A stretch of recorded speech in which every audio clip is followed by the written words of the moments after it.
32 वर्षीय अक्षय 3 महीने से लापता है। उसकी बूढ़ी मां बेहाल है और बड़ा भाई परेशान। और जब अक्षय का रहस्यमय दूसरा सेलफोन उसी के घर से मिलता है, तब खुलता है एक पिटारा सेक्स और वायलेंस का। देखते हैं इस केस का दूसरा और आखिरी भाग, क्राइम पेट्रोल सतर्क। सर, सारे मैसेजेस, सोशल मीडिया डेटा सब कुछ जो करते हो। लगता है केस क्लोज होने वाला है, उठा लो उसे। सर। हाँ सर, मैं 10 मिनट में पुलिस स्टेशन पहुंच रही हूँ। फिर से पुलिस स्टेशन? उन्होंने बुलाया है। क्यों? बार बार क्यों बुला रहे हैं तुझे? माजरा क्या? क्या छुपा रही मुझसे? बोल बोल। कुछ नहीं छुपा रही। देखो, मैं नहीं पहुंची तो वो लोग यहाँ पहुंच जाएंगे। प्लीज जाने दो। अभी जाने दे रहा हूँ, आएगी तो तेरी क्लास लूंगा। आज पता लगा के रहूंगा ये साले अक्षय काले के गायब होने में तेरा हाथ क्या है। चल। अक्षय, जुहू बीच पर जब तुमने पहली बार मेरा हाथ पकड़ा था पब्लिक में, मुझे बहुत अच्छा लगा।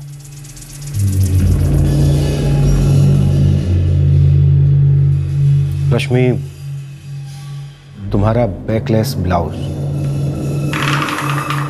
वैसे लोगों के प्राइवेट मैसेज पढ़ना बहुत गलत बात होती है रश्मि जी, लेकिन एक आदमी गायब है, सीरियस केस है, तो हमें वो सारे मैसेज पढ़ने पड़े जो आपके और अक्षय के बीच एक्सचेंज हुए। और वो सारे मैसेज पढ़कर हमने समझा कि दो लोग जो पड़ोसी हैं, अच्छी दोस्ती है, उनमें इतनी प्यार भरी और नजदीकियों वाली बातें तो नहीं हो सकती। अब अगर अब भी आप कहेंगे कि आप दोनों का कोई अफेयर नहीं था, तो ये संगीता है। ट्रस्ट मी, बहुत अच्छे से खातिरदारी करती है। पिटेंगे आप पूरी तरह से। पिटती तो मैं रोज हूं सर।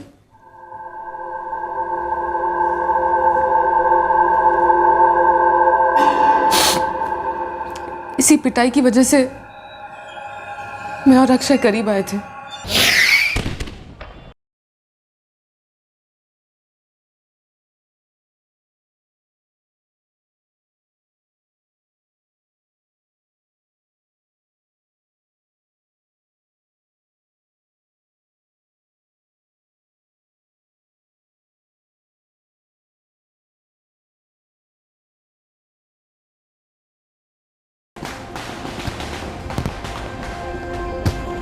हैप्पी का तो पता नहीं, बस एक नया साल शुरू हो गया। भाभी, हैप्पी होना ना होना ये तो हमारे हाथ में होता है ना। जब सामने वाले के हाथ में बेल्ट होता है ना, तो या तो हमारे हाथ सिर्फ थर थर कांपते हैं या फिर रहम की भीख मांगते हैं। Sorry. No, I am sorry. मेरी आंखों में आंसू आ गए। मैं रोज सुनता हूँ आपके आंसुओं को, महसूस भी करता हूँ, सो नहीं पाता हूँ। मैंने नोटिस किया है, तुम मुझे देखते रहते हो। ऐसा क्यों? क्योंकि आप पढ़ी लिखी हैं, स्मार्ट हैं, खूबसूरत भी हैं बहुत। और सबसे पहले आप एक इंसान हैं। किसी भी इंसान के साथ ऐसा नहीं होना चाहिए। आपके साथ तो बिल्कुल भी नहीं। रश्मि भाभी, मैं आपसे क्या? दोस्ती करना चाहता हूँ, हेल्प करना चाहता हूँ आपकी। 2 शर्तें हैं मेरी। बिना सुने मंजूर है। पहली, मुझे आप नहीं तुम कहो, और दूसरी, मुझे भाभी नहीं रश्मि कहो। मंजूर है? हाँ, मुझे मंजूर है।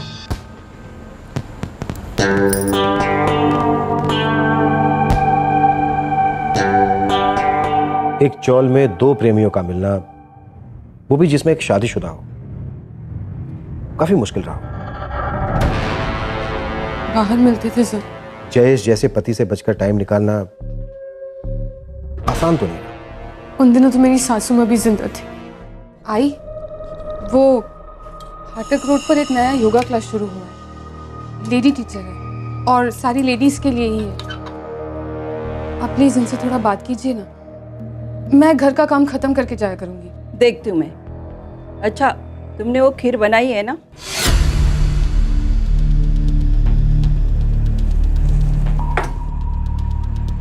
ठीक है, आई कह रही है तो कर ले होगा भोगा, लेकिन ध्यान रख तेरे योगा के चक्कर में मेरे रुद्र और आई का ध्यान नहीं रखा ना तो हाथ पांव गर्दन मरोड़ के परमानेंट योगा करवा दूंगा तेरी, समझी? जी। ले जाए सब। हाँ ले जाइए। अरे वापस क्यों भेज दिया? खाना नहीं तुमको? अच्छा चलो इसमें से खा लो। प्लीज सुनो ना प्लीज, बस तुमने कहा मेरा दिल भर गया। और वैसे भी अभी भूलो मत, मैं अभी योगा कर रही हूँ। इस तरह से खाऊंगी तो हफ्ते भर में पकड़ी जाऊंगी। और फिर पिटाई की तो पूछो मत। उसकी बात मत करो मेरे सामने। अगली बार तुम्हें रोते हुए सुना ना तो सीधा घर के अंदर घुस के तुमको भगा के लेके जाऊंगा। तुमने इतना कहा ना, मेरे लिए काफी है। आई लव यू कहने की भी जरूरत नहीं। हाँ लेकिन कहोगे तो बुरा नहीं मानूंगी।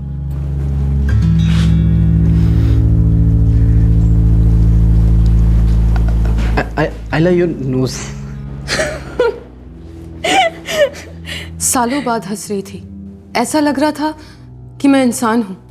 अक्षय के लिए मेरा प्यार और भी गहरा होता गया।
उसके प्यार में पूरी तरह पागल हो गई थी। जिंदगी में पहली बार मुझे प्यार और इज्जत मिली थी, खुशियां मिली थी। उसे देखे बिना एक दिन भी नहीं रहा जाता था। कहाँ जा रहे हो रश्मि? आई वो गायत्री काकी को उनका बर्तन लौटाने जा रही हूँ। गाजर का अचार बनाया था ना तो वो डाल के दे। ठीक। उन दिनों अक्षय को तेज बुखार हो गया था, 2 दिन दिखा नहीं तो रहा नहीं गया मुझसे। भाभी ये ना थोड़ा गाजर का अचार बनाया था, सोचा आपको दे दूं। अरे वाह, ये बहुत अच्छा किया।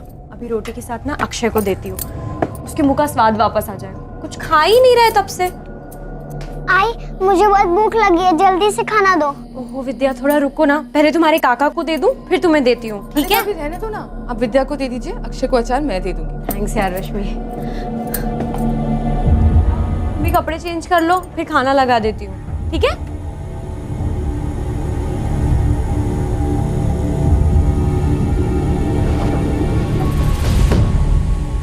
अरे रश्मि,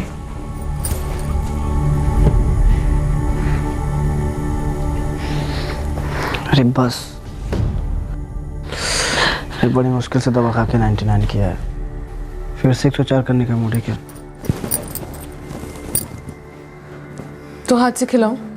तुम्हें खाऊं? हट, तुम बस ठीक हो जाओ जल्द से जल्द, प्लीज। रहा नहीं जाता तुम्हारे बिना।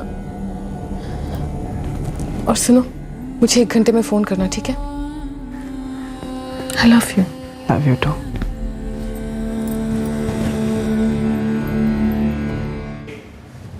मैं अक्षय का हर कॉल, हर SMS डिलीट करती थी जयेश के घर आने से पहले, लेकिन उस दिन एक कॉल डिलीट करना रह गया।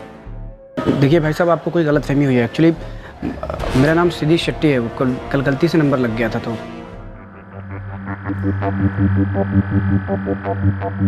वाह, कितना क्यूट है, बिल्कुल तुम्हारी तरह। हमारे प्यार की निशानी। हाँ, और इस फोन का इस्तेमाल सिर्फ मुझसे बात करने के लिए करना। और ये सिम कार्ड मेरे नाम पे है तो बिल में भरता रहूँगा। तुमको टेंशन लेने की कोई ज़रूरत नहीं। जब तक तुम मेरे साथ हो मुझे किसी भी बात की कोई टेंशन हो ही नहीं सकती। ये तुम्हारे प्यार की निशानी। पंकज काले के सोफे में कैसे पहुंचे? रश्मि, इस कमरे में ना चुप रहना अलाउड नहीं है। क्या जयेश को तुम दोनों के अफेयर के बारे में पता चल गया था? उसने गायब किया अक्षय को। कहां है अक्षय? हाँ, क्या हुआ अक्षय के साथ? आखिरी बार पूछ रहा हूं। अगर नहीं बताया ना तो ये संगीता बताएगी कि चुप रहने का अंजाम क्या होता। अक्षय कहां है रश्मि? मैं नहीं जानती सर, और मैं जानना भी नहीं चाहती। क्यों? तुम तो प्यार करती हो ना उससे। करती थी, अब नहीं करती। मैं अक्षय के साथ अपना रिश्ता तोड़ना चाहती थी। क्या हुआ, पकड़ी गई इसलिए? वो पकड़ा गया था। मतलब अक्षय का कोई दूसरा अफेयर? नहीं, उसकी असलियत पकड़ी गई थी। अक्षय मुझसे प्यार नहीं करता था, वो मुझसे प्यार करने की एक्टिंग कर रहा था इस शरीर की भूख मिटाने के लिए। नहीं अक्षय प्लीज, अक्षय प्लीज। क्या हुआ यार? मेरा मूड नहीं है, मुझे तुमसे बात करनी है, सिर्फ बात। कर, क्या बात करनी? करना क्या? क्या बात करनी? कर। रहने दो, वो मूड भी नहीं रहा, मैं घर जा रही हूँ। क्या हो गया यार तुमको? तुम्हें क्या हो गया अक्षय? इसके अलावा और कुछ सोचता ही नहीं। सासू माँ गुजर गई है मेरी, जानती हो ना। दिन ब दिन निकलना मुश्किल होता जा रहा है मेरा, पिटाई कम होती है नहीं मेरी, और ऐसे में तुम्हें क्या मैं कोई मायने नहीं रखती तुम्हारे लिए? पूछते भी हो आजकल मेरे बारे में? अरे अजीब हो यार तुम, कसम से। जब नहीं करना तो यहाँ आई क्यों? हम किसी कॉफी शॉप में मिल लेते। कोशिश की थी कॉफी शॉप में बुलाने की तुम्हें 2-3 बार, बहाना बना के टाल देते हो। अच्छा ठीक है, अब नहीं करूंगा, बस खुश। देखो लॉज के पैसे भर दिए और मेरा मूड भी है यार, प्लीज मत जाओ ना। मेरा मूड नहीं है, मैं जा रही हूँ। कहाँ जा रही? अक्षय, अक्षय मुझे दर्द हो रहा है, छोड़ो प्लीज।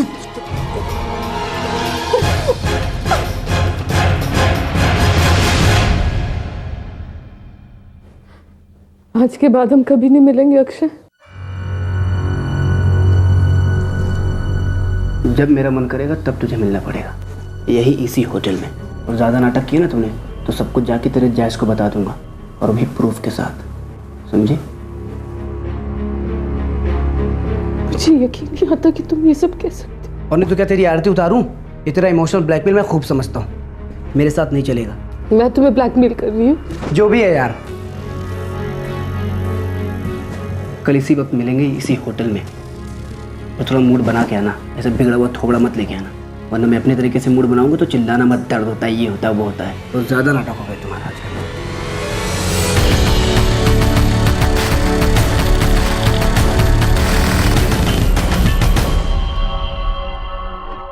सर, मैंने जयेश की वहशियत से भागकर अक्षय के साथ रिश्ता जोड़ा था, लेकिन अब ये रिश्ता भी वैसे ही होने जा रहा था। ऐसा लग रहा था जैसे कुएं से निकलकर खाई में गिर पड़ी थी मैं। अक्षय कहाँ है रश्मि? कुएं में? खाई में? कहाँ है अक्षय? सर, मैं सच में नहीं जानती कि अक्षय कहाँ है, उसके साथ क्या हुआ है। मैं उस दिन भयंतर गई नहीं थी। अच्छा, तो तुम्हें पता था अक्षय भयंतर गया है? तुम्ही ने उसको वहां बुलाया था ना? और कौन था तुम्हारे साथ? क्या प्लान था तुम्हारा? अक्षय मुझे काफी दिनों से ब्लैकमेल कर रहा था, मेरे पास और कोई चारा नहीं था, इसीलिए मैंने संदीप से मदद मांगी। मैंने संदीप को मेरी जिंदगी की पूरी असलियत बता दी, सब कुछ भी नहीं छुपाया। मैं शादीशुदा हूँ रश्मि, बाप बनने वाला हूँ, लेकिन सच बोलूँ तो मैं तुझे कॉलेज से पसंद करता था। एक्चुअली प्यार करता था तुझसे।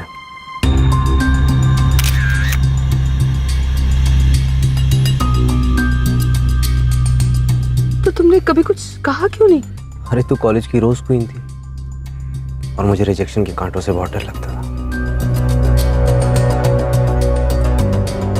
और अब मैं पूरी तरह से रिजेक्टेड होकर तुम्हारी लाइफ में वापस आई हूँ। चुप, आज के बाद मेरे सामने ऐसा कुछ मत बोलना। मैं तुझे उन दोनों जानवरों के चुंगल से निकालूंगा।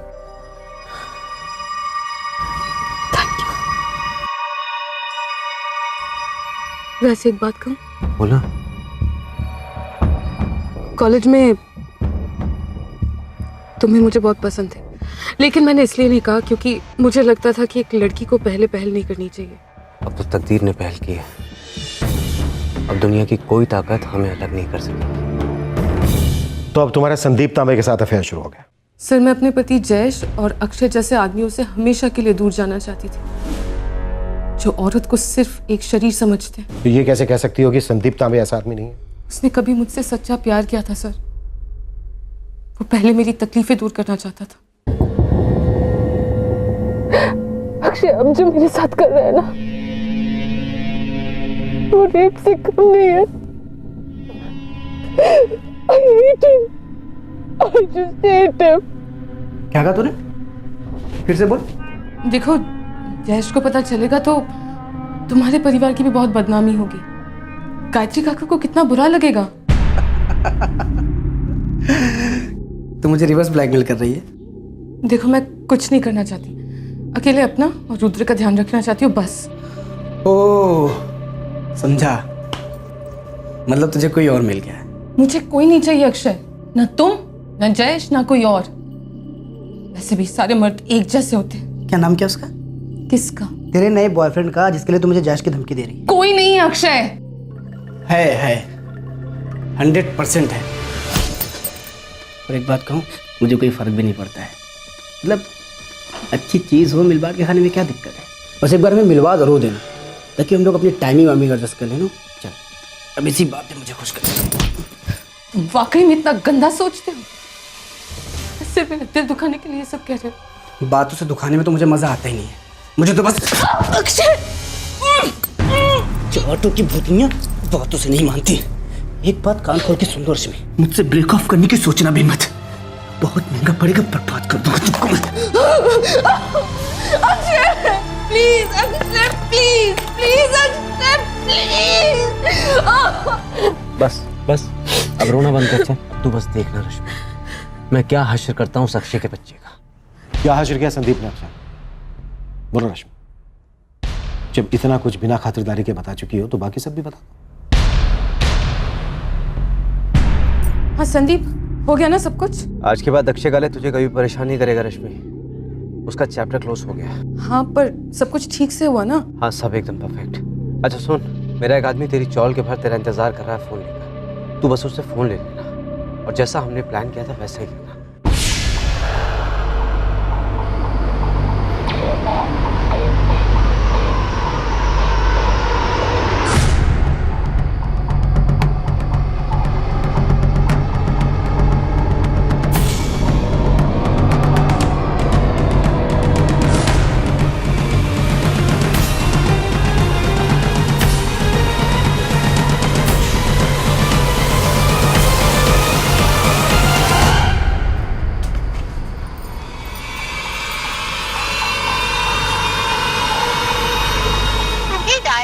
नंबर बन रहा है।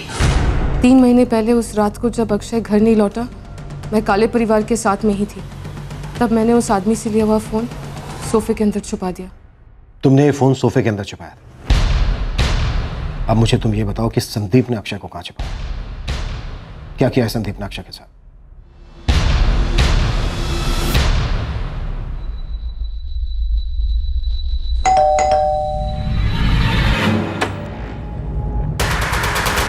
अक्षय काले कहाँ है संदीप तांबे? सर पुलिस स्टेशन चल के बात करें। वाइफ प्रेग्नेंट है सर, प्लीज। चल।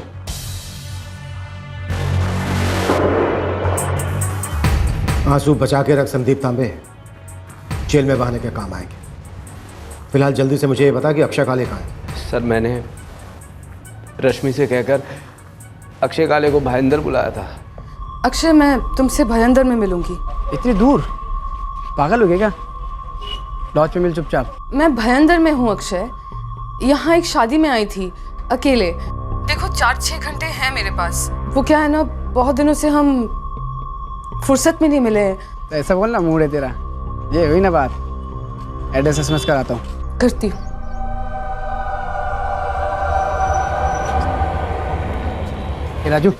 ए राजू, मैं बाहर जा रहा हूँ, शाम तक लौटूंगा, तो जरा संभाल ले। हो अक्षता।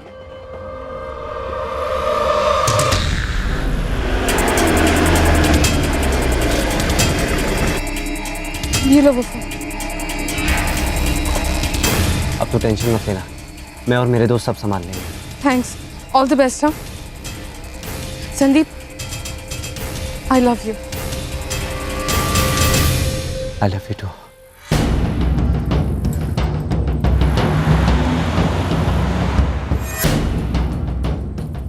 अक्षय काले। हाँ जी,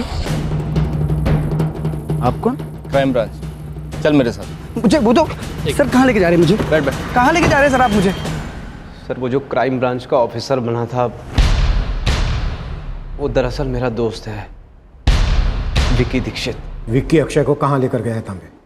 सर मेरा एक और दोस्त है, जो डिसूजा, उसकी एक एस्टेट एजेंसी है भाईंदर में।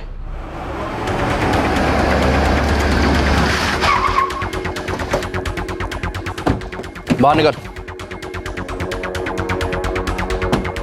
ये पुलिस स्टेशन नहीं है भाई। कौन हो तुम लोग? चाहते क्या हो? अंदर चल, बताता हूँ। ज़्यादा शोर किया ना, यहीं गाड़ दूंगा जिंदा।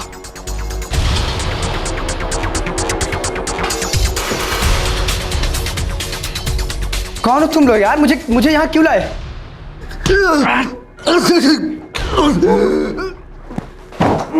भाई क्यों बांध रहे हो आप लोग मुझे यार? मैंने किया क्या है? देखो भाई साहब, ये गलत है यार। भाई देखो, कोई मिसअंडरस्टैंडिंग हुई है आप लोगों को, प्लीज। एक मिस, एक्चुअली एक मिसेस,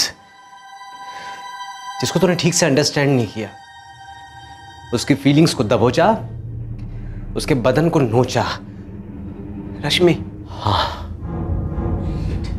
हम लोग रश्मि के दोस्त हैं, लेकिन इस वक्त तेरी मौत। नहीं यार देखो, माफ कर दो यार मुझे प्लीज। मैं रश्मि से भी माफी मांग लूंगा यार, उसके पाँव पकड़ लूंगा। भाई मेरा फोन देना, मैं बात करूंगा रश्मि से यार, तो चाटों की भूतनी है ना, बातों से काम आने की। यही बोला था ना तूने? नहीं यार, यही बोला था ना। अक्षय, चाटों की भूतनियां बातों से नहीं मानती। अक्षय काले, तेरा खेल खत्म। हम दोनों ने अपनी लाइफ में भरपूर पाप किए हैं, अब तो दोनों को नरक जाना ही पड़ेगा। नहीं यार, बस फर्क इतना है कि तू थोड़ा पहले जाएगा। नहीं यार प्लीज भाई, हैप्पी जर्नी। माफ कर दे यार भाई प्लीज।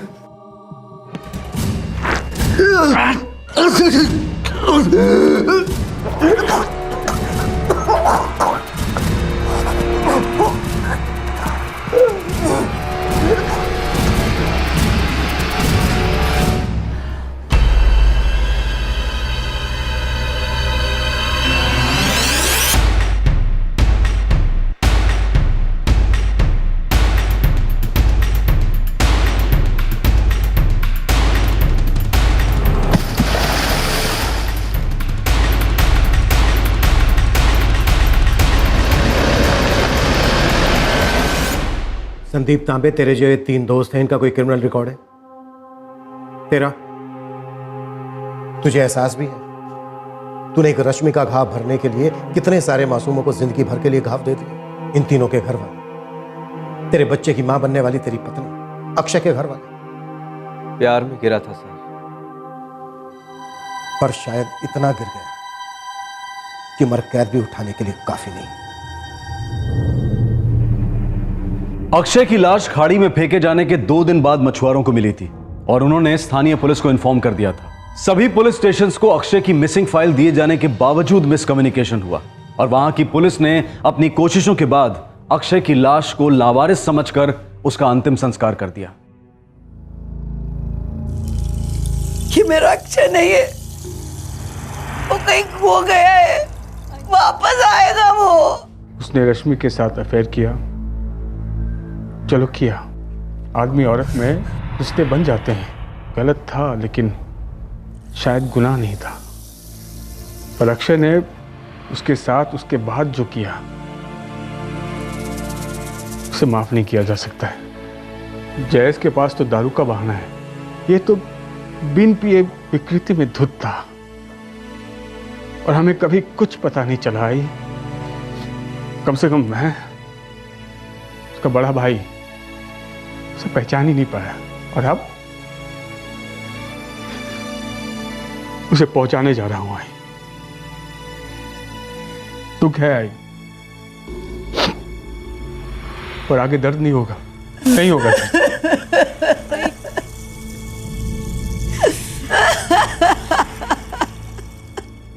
हमारा रुद्र बड़ा होगा ना, उसे बोलूंगा तू थी नहीं। तेरा भी बुरा सपना था और मेरा भी। तेरी सारी तस्वीरें, तेरा सारा सामान, तेरी हर निशानी घर से बाहर फेंक दूंगा। और ये अदालत तुझे माफ भी कर देना तो गलती से भी मेरे घर वापस मत आना। तुम उसे घर कहते हो? हाँ, घर। शरीफ और इज्जतदार लोगों का घर। तेरे जैसी चालू बाजारू औरतें नहीं रहती वहां।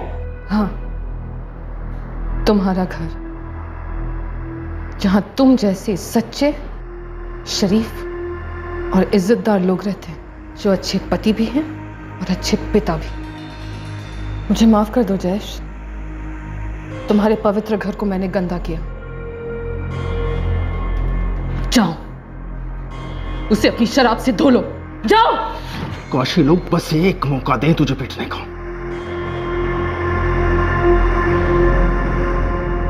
अगर इतना प्यार करते थे उससे तो मुझसे शादी क्यों की? बहुत बड़ी गलती हो गई मुझसे मेघा, माफ कर दो अगर हो सके तो। नहीं हो सकेगा, नहीं हो सकेगा संदीप। मेघा, तुम भले ही मुझसे रिश्ता तोड़ दो, लेकिन इस बच्चे का तो मेरे से कोई रिश्ता है ना। इस बच्चे की खातिर हम हमेशा साथ जुड़े रहेंगे। बिखरे हुए रिश्ते अगर जुड़ भी जाए तो ज्यादा दूर नहीं जाते हैं संदीप। देखो अपने आप को, ना तुम रश्मि के हुए, ना मेरे, ना इस बच्चे के, जो अपने नाम के आगे सिर्फ मेरा नाम लगाएगा। पुलिस ने रश्मि सावंत, संदीप तांबे, विकी दीक्षित, दिनेश पाटिल और जोई डिसूजा को आईपीसी की धारा 302 के साथ साथ धारा 201, धारा 342, 120B और धारा 170 के तहत बुक किया है। सभी आरोपी इस वक्त न्यायिक हिरासत में हैं। रश्मि कुएं से निकलकर खाई में गिरी और खाई से निकलकर सीधे जेल जा पहुंची। जब एक रिश्ता अंदर से टूटता है पर छूटता नहीं, तब दूसरा रिश्ता जोड़ना मूर्खता है, खतरनाक है। ऐसा करना छेद वाली दो नाव में एक एक पैर रखने के बराबर है और ऐसे में डूबना गारंटीड होता है। एक ही रिश्ते की जब दो अलग अलग परिभाषाएं होती हैं तो वो रिश्ता बिखरना शुरू हो जाता है और बिखरते रिश्तों पर जब जुर्म का साया पड़ता है तब दुनिया की कोई भी ताकत उसे जोड़ नहीं सकती। जुर्म किसी भी प्रॉब्लम का उपाय नहीं, इलाज नहीं, बल्कि जुर्म एक रोग है जो हर स्टेज पर सिम्टम्स दिखाता है, दस्तक देता है कि भैया इलाज करवाओ, क्योंकि सेल्फ मेडिकेशन हानिकारक हो सकता है। जरूरी है कि मुजरिम और विक्टिम दोनों के करीबी लोग यानी कि हम सब लोग मिलकर हमेशा सतर्क रहें, क्योंकि जुर्म का वायरस हर तबके में फैल सकता है। हमारा आज का दूसरा केस भी एक मर्डर केस है। एक लाश मिली जिसके पीछे थी एक बहुत ही चौंका देने वाली कहानी नाजायज रिश्तों की और अनैतिक चाहत की। लेकिन ये लाश थी किसकी? आइए देखते हैं केस।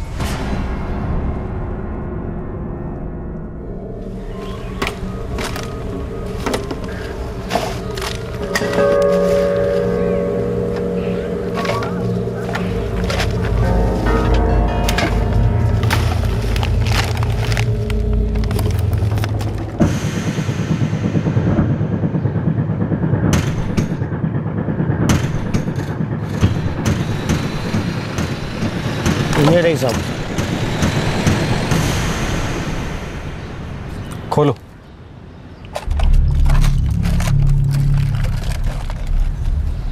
तू यहाँ क्या कर रहा था? साहब, कचरा बीनने का काम करता हूँ। रोज की तरह यहाँ आया तो ये देखा। सुबह आते वक्त किसी को आसपास देखा था? नहीं साहब। सर, औरत की बॉडी है, कोई आइडेंटिफिकेशन नहीं है सर। पूरा एरिया छान मारो।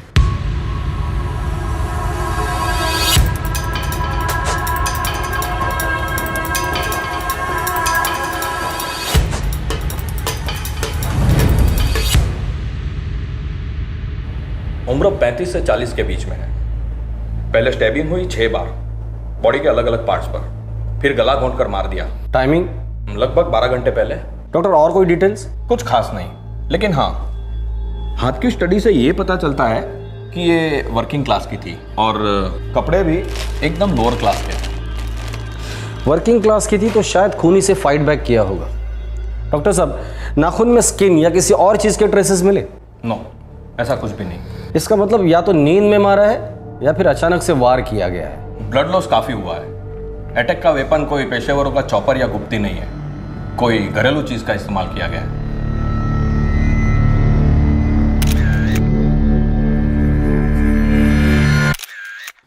इसकी फोटो सारे पुलिस स्टेशन में सर्कुलेट कर दो, सारे डिटेल्स भी भेज देना, लोअर क्लास थी, एज, सब कुछ।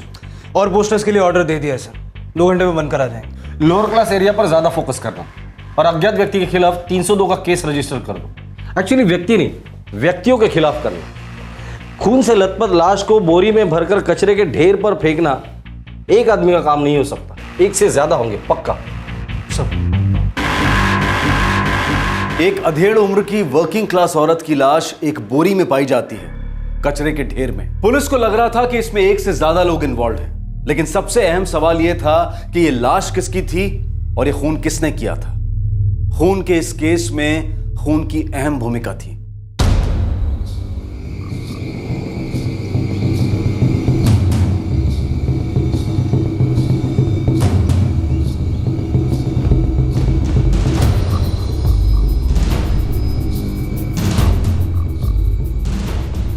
द्वारा डायल किया गया नंबर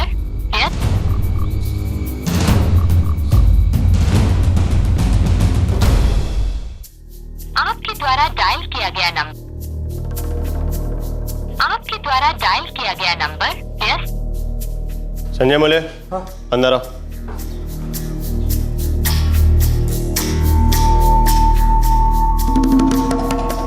कौन है वो, जानते हो उसे तू? हाँ, कविता शिंदे, मेरी पड़ोसी ने साहब।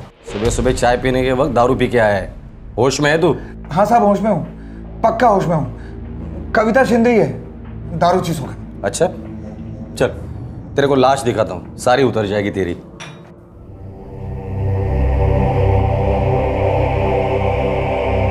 कविता? किसने किया साहब ये तो बहुत अच्छी औरत थी, किसने मार डाला इसे? इसका कोई रिश्तेदार है? हाँ साहब, एक बेटी है प्रीति। साहब, ये कविता सिर्फ उसके लिए जीती थी। प्रीति, अरे प्रीति जल्दी कर, पहले ही दिन लेट होना है तुझे।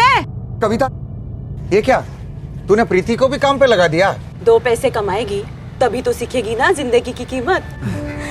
वो एकदम सही हो कविता, और तूने बेटी को भी सही ढंग से बड़ा किया। अरे विनीता, प्रीति के अलावा मेरा है ही कौन? बस वो खुश रहे, खुद का कमाए, ढंग का आदमी मिले, बस। प्रीति, चिल्ला और चिल्ला, पूरी दुनिया को बता दे मेरा नाम क्या है। अरे काम ऐसा करो कि नाम छिपाने की जरूरत ना पड़े, समझी? चल अभी। विनीता, देखना माँ बेटी के बीच में कितना प्यार है। हमारे बीच भी ऐसे ही प्यार होता अगर तू दारू नहीं पीता। चल, काम पे नहीं चलना है। गब्बस रे। हाँ विनीता, वो अपनी कविता है ना? अच्छा, तुम्हें पता चला? मैं पुलिस के साथ हूँ, मैं पहुंच रहा हूँ।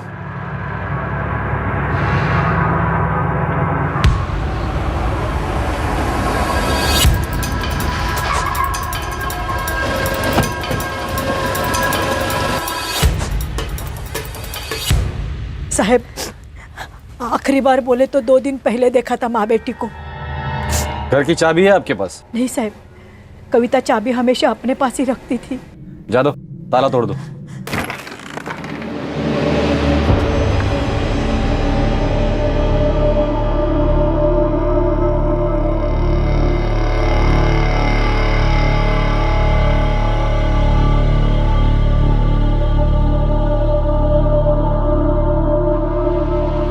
सर, लगता है यही मर्डर वेपन है। पोस्टमार्टम करने वाले डॉक्टर ने भी यही कहा था, किसी घरेलू चीज का इस्तेमाल हुआ है और बाद में गला घुटकर मारा है। सर, एक मोबाइल फोन मिला है, बस स्विच ऑफ है। सर, लगता है ये प्रीति है। पड़ोसी विनीता मुझे से कंफर्म करो कि यही उसकी बेटी है या नहीं। उसके पास से इन दोनों के नंबर ले लो और कॉल रिकॉर्ड्स निकालो। सर, फॉरेंसिक वाले को बुलाओ, ब्लड सैंपल लाश के साथ मैच कराओ और इसे फिंगरप्रिंट वालों के पास भेज दो। सर। साहब, कविता और प्रीति यहाँ पर 1.5 साल से रह रहे। सुना था उसके पहले उसका हस्बैंड ऑफ हो गया था। कोई रिश्तेदार आता था यहाँ? हाँ, उसकी एक रिश्तेदार थी, मेघा राउत नाम है उसका। कविता की चचेरी बहन है वो। पहले कविता उसी के घर में रहती थी। साहब, वो रामबाग झोपड़पट्टी है ना, वहाँ पर। मेरे पास उसका फ़ोन नंबर है।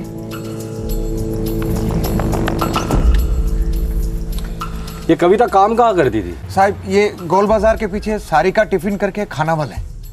उसकी बेटी प्रीति भी वही काम करती थी। जादव, सारिका टिफिन सर्विस में जाके इंक्वायरी करो सब। माँ बेटी के बीच कोई अनबन? नहीं साहब, बिल्कुल नहीं साहब। ये आधा टाइम घर पे नहीं होता है, और होता है तो होश में नहीं होता है। नहीं क्या बोल रहा है? हाँ साहब, माँ बेटी में जितना प्यार था ना, उतने ही झगड़े भी थे, जैसे हर घर में होते हैं। लेकिन हमारी कविताएं ना सब संभाल लेती थी। आई तू हर बार सही नहीं हो सकती। मैं कोई बच्ची नहीं हूँ, जो गलत होगा मेरे साथ ही होगा ना। अंदर चल बेटी, खाना ऐसे नहीं छोड़ते। मुझे कोई खाना नहीं खाना। ठीक है, तो फिर मैं भी नहीं खाती। काय ग प्रीति, ऐसे क्या हुआ जो तू खाना नहीं खा रही है? अगर बोल ना, आई से किस बात पे झगड़ रही हो कि वो भी खाना नहीं खा रही है? हम खाएं ना खाएं, आपको इससे क्या मतलब? आप खिलाती है हमें। अरे मैं तो ऐसे ही पूछ रही थी। मैंने कभी आपसे ऐसे ही पूछा कि आपका पति क्यों पीता है और फिर पीकर आपको क्यों पीटता है? आप उसे रिटर्न में क्यों पीटती है? आपके बच्चे क्यों नहीं है? मैंने कभी पूछा? ऐसे ही।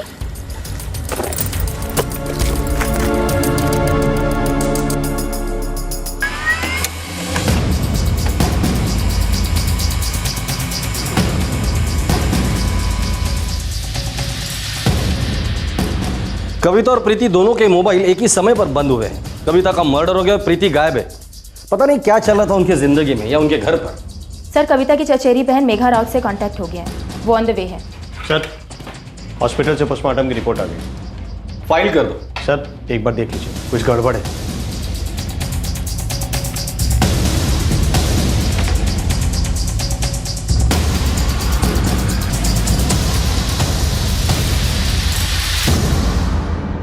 क्या हुआ सर?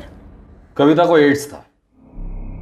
एड्स किसी को भी हो सकता है, और एड्स के साथ किसी भी तरह के नैतिक मूल्य को जोड़ना हमारा उद्देश्य नहीं है। हाँ, ये बीमारी लाइलाज और खतरनाक जरूर है, लेकिन आज के जमाने में इसका मैनेजमेंट बहुत बेहतर हो गया है। इस केस में एड्स सिर्फ एक बीमारी नहीं, बल्कि एक मुद्दा था, एक पात्र था, जिसने इस कहानी के अन्य पात्रों की जिंदगी को उथल पुथल कर एक संगीन जुर्म के वायरस को जन्म दिया।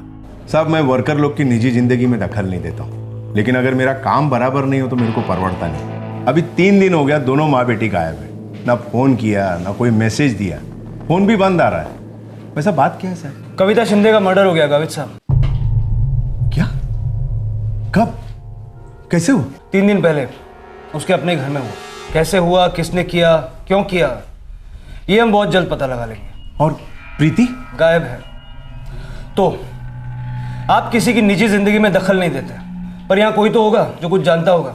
वही सर, वो धारा पाटिल है ना, आप उससे पूछ सकते हैं। वो लोग साथ में काम करती थी और वो उसकी अच्छी दोस्त भी थी।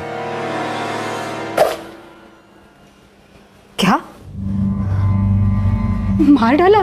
3 दिन पहले। अरे देवा, परमेश्वर, कविता साहब, कविता जैसी औरत नहीं थी। वो कभी किसी का बुरा नहीं चाहती थी, एकदम दिल से काम करती थी साहब। वो कभी मदद मांगो तो करती थी। और प्रीति पर तो वो जान छिड़कती थी साहब। यहाँ किसी से कोई दुश्मनी थी उसकी? दुश्मनी नहीं साहब, प्यार था। प्यार था? किससे प्यार था? साहब, यहाँ पे एक लड़का काम करता है, दिनेश तांबे। वो प्रीति से प्यार करता था। फिर दोनों की शादी हो गई। कब की बात है? साधारण साल भर पहले की। फिर शादी के 2 महीने के बाद वो दोनों अलग हो गए। सिर्फ 2 महीने बाद? होय। ऐसा क्यों? नहीं, मला माहित नहीं सर। ये दिनेश तांबे का? वो रहा सर।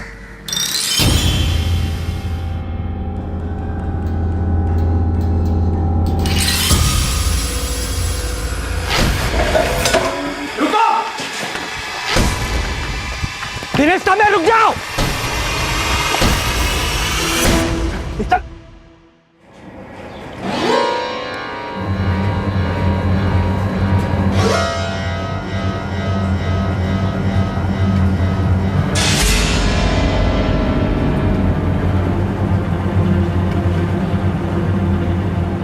मेघा राउत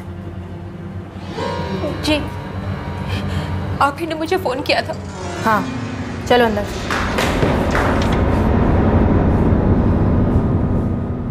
पानी पिलाओ इन्हें।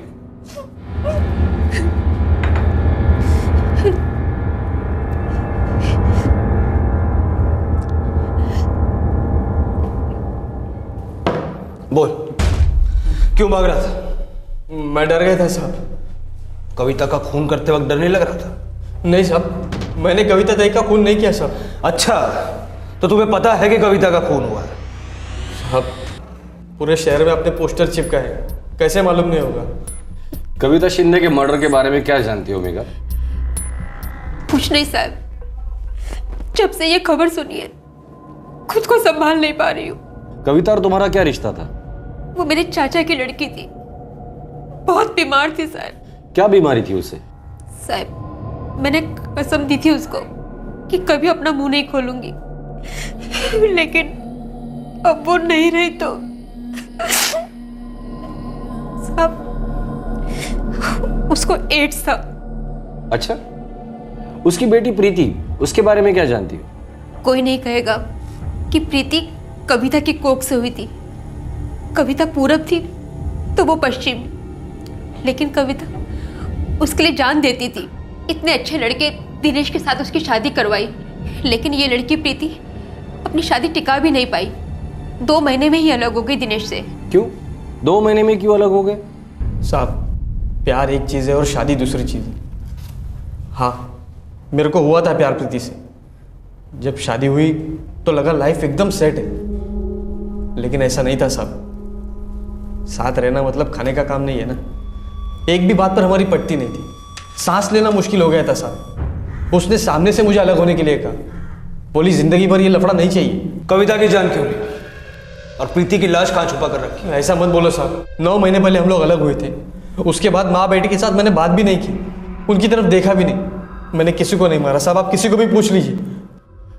मुझे नहीं लगता साहब कि दिनेश में कोई खोट होगा। इस प्रीति ने ही उसका जीना हराम कर रखा होगा। उसकी किसी के साथ बनती ही नहीं थी। मेघा, प्रीति कहाँ है इस वक्त? मुझे नहीं मालूम, मैंने बोला ना आपको। तुमने बोला, हमने सुना। अब तुम वो बोलो जो हम सुनना चाहते हैं। मैं बोल तो रही हूँ साहब। देखिए, मैंने बोला ना आपको कि कविता बीमार थी, उसको एड्स था। कविता को एड्स था, ये बात हमें पहले से ही पता थी। अब कुछ ऐसा बताओ जिससे हम तुम्हारी बहन कविता के कातिल तक पहुंच सके, और अगर प्रीति जिंदा है तो उसे भी बचा सके। कहाँ है प्रीति, या इस वक्त कहाँ हो सकती है, बताओ। साहब, वो राघव। कौन राघव? वो राघव पांडे, वो भी सारी का टिफिन सर्विस में काम करता है।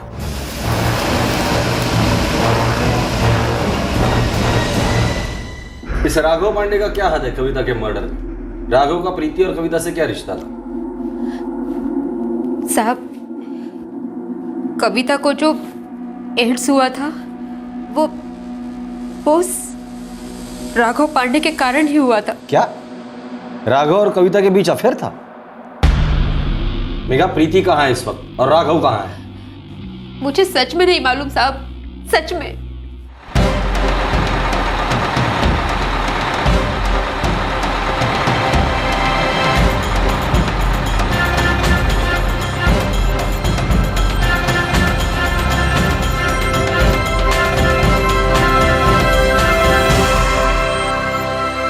एक अधेड़ उम्र की औरत कविता शिंदे की लाश मिलती है और पता चलता है कि उसे एड्स था।